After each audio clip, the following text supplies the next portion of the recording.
Belly, the one-stop shop for all essentials like snacks, beverages, grocery items, packaged food, cosmetics, stationery, fresh and organic fruits and vegetables, meat, household goods, toiletries and many more. Leave your kids at the playpen while you shop for all your household needs, all at a reasonable rate. Hurry, visit Jolly Belly Supermarket for ready discounts and offers. Step into the store and leave happy. For details, contact Jolly Belly below Mikado Restaurant, Police Bazaar at 7005 668657 and 98630 60336. On 25th November, the Ribhoi Darbar had met to announce their demands through a memorandum to the Lok Sabha MP Vincent H. Pala that was handed over to the MLA of Nongpok constituency Meral Bonds Aim. During the meeting, those present also included the MDC from Mauhati Charles Marngar, MDC from Nongpok Balajit Rani, members of Ribhoi Darbar besides others.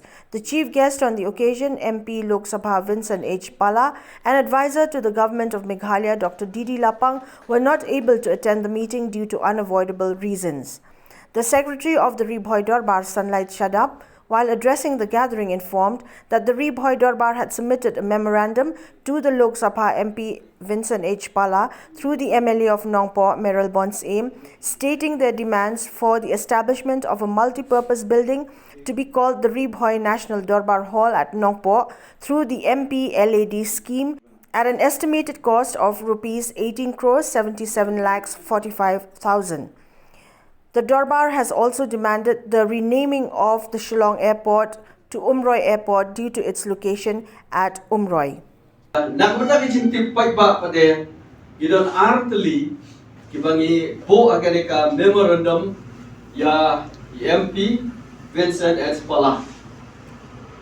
Away galong ba ini arab ban no sbiang lem na MP la scheme kijong i nakamta ka jingtmu om nakamta simet nakamta ka Ribhoi nakamta ka Jila Meghalaya bangindon anong po ya ka multi-purpose building ka bontip kum ka Ribhoi National Darbar Hall kane galong ichimbentoy idon tektin Darbar tang wat soto bakla kamdeng tang cekap ngene long Darbar ngene long meeting galong multi-purpose katang plan ka bangi idon Tegi jiglot kade khat prakulur nyo punyaulat sapusa raja neruspa tengka kat kum ke estimate ke bala pasna bah yaka